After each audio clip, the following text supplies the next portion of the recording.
Annie, a 33-year-old woman, wants to share a real-life experience. She was the only girl among three siblings and married her current husband against her dad's approval due to concerns about living with in-laws and caring for her supposedly blind father-in-law. Despite her dad's objections, she moved from the West Coast to the East Coast to her husband's family home. Her dad didn't think highly of her mother-in-law or husband, but her mom encouraged her to follow her heart. Initially, her husband was kind, but over time, his kindness disappeared. The power dynamics in the house favored Annie's mother-in-law and husband over her supposedly blind father-in-law. He was diagnosed as blind a few years ago and mostly stayed home. Initially, there were caregivers, but after Annie got married, her mother-in-law and husband dismissed them without consulting anyone, citing expense as the reason. Annie insisted on retaining at least one male caregiver that her father-in-law was familiar with. She argued that her husband, being a man, should assist with bathing and personal care. Reluctantly, her husband agreed to keep the male caregiver who had been helping the family even before the father-in-law's blindness. Despite this, Annie found herself neglected in caring for her supposedly blind father-in-law while her husband and mother-in-law enjoyed themselves. One day, the supposedly blind father-in-law suddenly stood up, leaving Annie wondering about what happened and contemplating confronting her husband and mother-in-law about their behavior. I'm in charge of mornings, evenings, and a whole day each week when the caregiver is off. Despite working remotely full-time for a company, my husband and his mother treat me like a substitute caregiver, expecting me to be available all the time. When I raised concerns, they dismissed it, saying, "You married into this family with a caregiving license. Manage that baggage quietly." Ironically, they refer to my father-in-law as baggage, even though his wealth covers most of their expenses. Yet, my mother-in-law mistreats him, and my husband has even expressed a desire for his inheritance sooner. Although I considered divorcing my husband, I couldn't bear the thought of my father-in-law being mistreated in my absence. On their days off, my mother-in-law and husband leave me to care for him while they enjoy themselves and spend money recklessly. Originally, my father-in-law was a significant landowner, owning properties that generated passive income. I only managed the payments, but my mother-in-law and husband would use that money as they pleased. When I discussed this with my father-in-law, he apologized, recognizing that they saw him as a cash cow. Taking care of him wasn't burdensome, but my issue was with my mother-in-law and husband, who did neither housework nor held jobs yet acted high and mighty. My frustration with the unhelpful pair intensified. Then, out of the blue, my mother-in-law and husband announced a Caribbean trip for 2 to 3 weeks, leaving me with caregiving duties. They cheerfully packed a week in advance, instructing me not to do anything unnecessary during their absence. As they happily left, I finally had a moment to relax.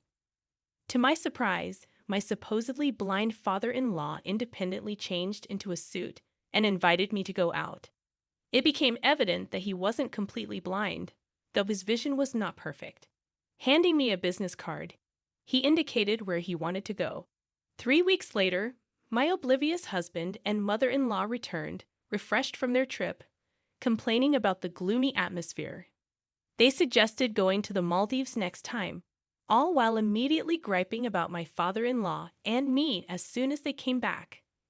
10 minutes after their return, the doorbell rang, and I answered through the monitor. 2 men in suits were at the front door. I recognized one as James's lawyer.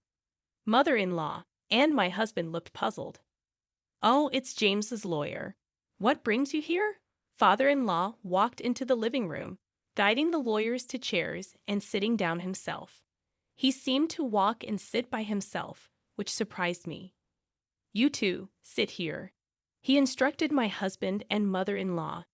They sat down reluctantly, eyeing the lawyer quietly. Father-in-law called me over, and I took a seat next to him. "Today, I've set up this meeting for 3 reasons. The first one is about your husband's affair."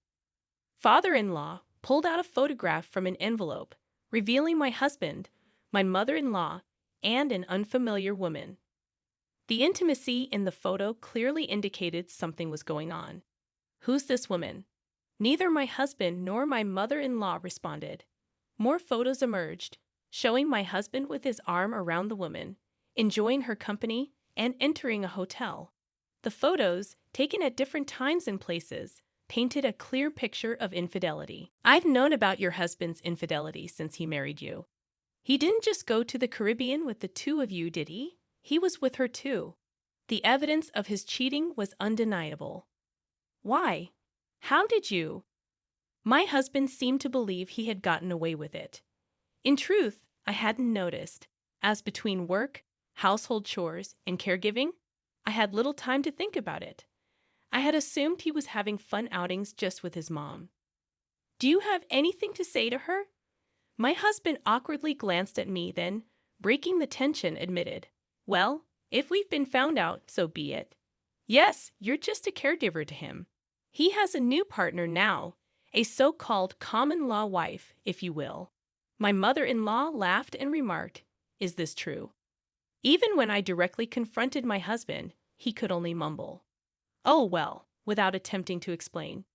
We've recently rented a place for just the two of them. While they're enjoying their time, I stay alone in a hotel. Don't you think she makes a better wife for my son than you, who can't even spend time with him? According to my mother-in-law, this has been going on for over a year. If you wanted to do such a thing, you should have divorced me. Oh, I did think about letting him divorce you, but she doesn't want to take care of James. So what can we do? In another couple of years, we can just put James in a facility. That's what I thought. She spoke without a hint of remorse. Hearing all this, I couldn't hide my shock and disbelief. Well, that's how it is. I'm fine with you divorcing right now. But since you'd be abandoning caregiving, don't expect any compensation in the divorce settlement. My sorrow turned to anger. Enough is enough. You can't just say whatever you want, playing with her life like it's some kind of game. Father-in-law jumped up with energy and yelled at the two of them. Husband and mother-in-law were taken aback. But you've been hiding something too. You can actually see, can't you? Otherwise, how could you walk around your room and sit down by yourself? Mother-in-law quickly retorted, that's right. You lied to us. Husband desperately tried to change the subject. It's not a lie. I did go blind, but it's partial blindness. I'm not completely blind. I've been undergoing treatments, and right now I'm at an intermediate stage. Why then did you pretend you can't see? Pretend you all assume that on your own. When I woke up one morning with bad eyesight, I went to the hospital with a home caregiver and returned in a wheelchair. It was you all who jumped to conclusions, making funny faces in front of me, thinking I couldn't see you. If you knew there was a misunderstanding, why didn't you correct us? That's not fair. The home caregiver tried to set things right, but I stopped her. I wanted to observe how things played out because it seemed like both of you were happy about my blindness. At those words, both my husband and mother-in-law looked away. It hadn't been a month since my father-in-law's blindness when I married my husband. All I knew was, my father was blind. I had assumed he was completely blind. Another topic is divorce. What my daughter-in-law and my son decide to do is up to my daughter-in-law. If needed, I can introduce you to a lawyer. However, the divorce I'm referring to isn't between the two of them.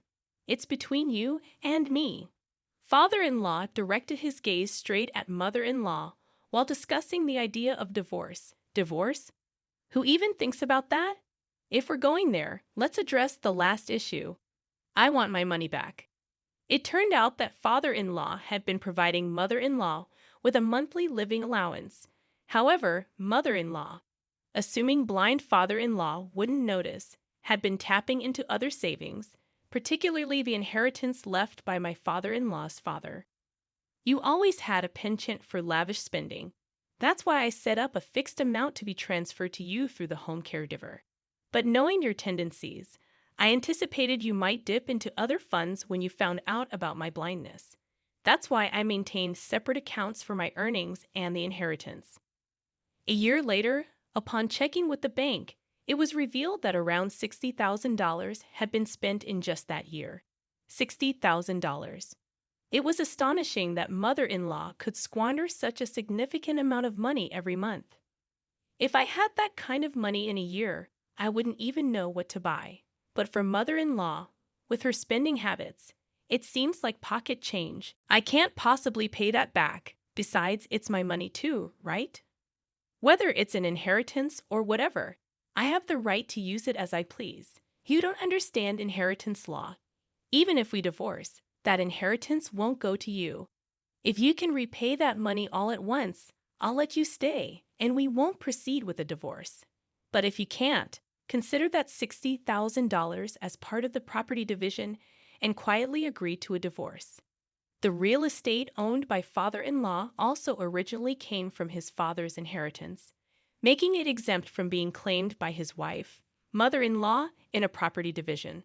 But Dad, I realize now how wrong I've been all this time.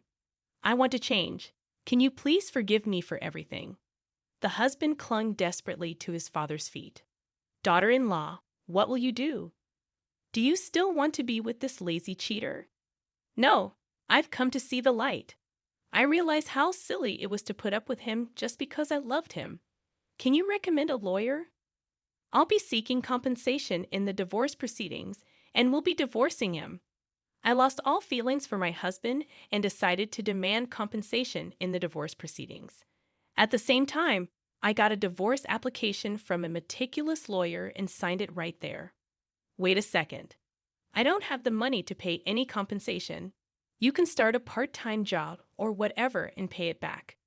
I'll let you stay in this house for a while because of our son, daughter-in-law. Not because he's my son, but to keep an eye on him.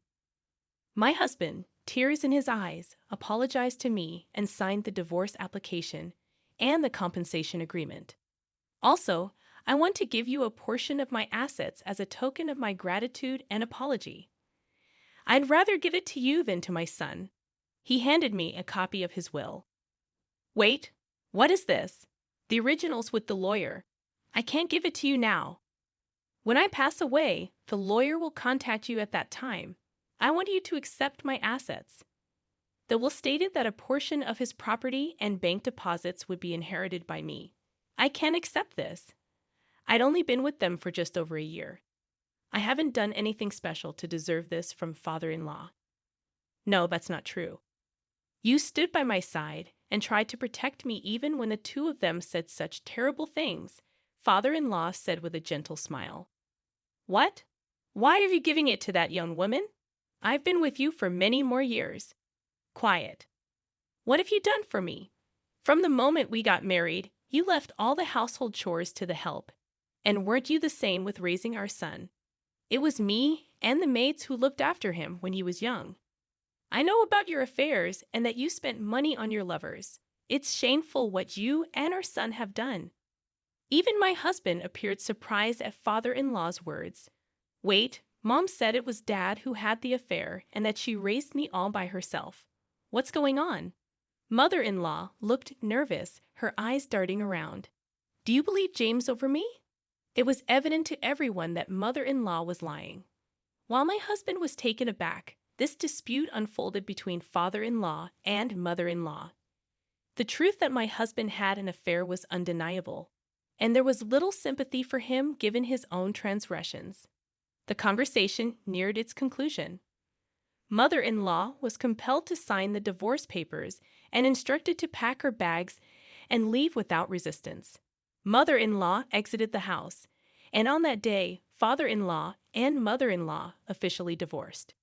As for the compensation for my husband's divorce proceedings, father-in-law settled it in a lump sum, believing it would be in my best interest. My husband would repay father-in-law. I packed my belongings to return to my parents' home and arranged for them to be shipped. In the spacious house, thanks to father-in-law, my husband resided on the second floor, confined to specific areas to avoid crossing paths with me. I managed to steer clear of them for an entire month.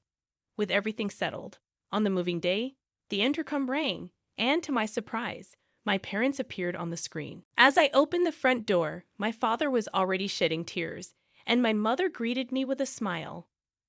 It turned out that father-in-law had generously covered the travel expenses and made all the arrangements, Even though I had only informed my parents of my decision to get a divorce, they were well aware of the challenging year I had endured. As it happened, my father had received a call from father-in-law about 6 months after my wedding. Father-in-law, being transparent about the situation, had said, "I'll take responsibility and address the issue. I'd appreciate it if you could wait a little longer before coming to get her." Having heard the full story from mother-in-law to husband to father-in-law, my father realized that simply instructing me to return wouldn't be convincing. Accepting claims of infidelity about someone you love, especially without evidence or valid reasons, is challenging. Therefore, he chose to trust father-in-law's judgment. 2 years have passed since then, and it appears that my husband has been gradually repaying father-in-law. Thankfully, my job, which has been fully remote from the beginning, hasn't tied me to a specific location. I still maintain occasional communication with father-in-law, and my work is thriving. Despite initial concerns about growing weary of love, that hasn't been the case. I now have a boyfriend, and I'm enjoying a relaxed and happy life with my family.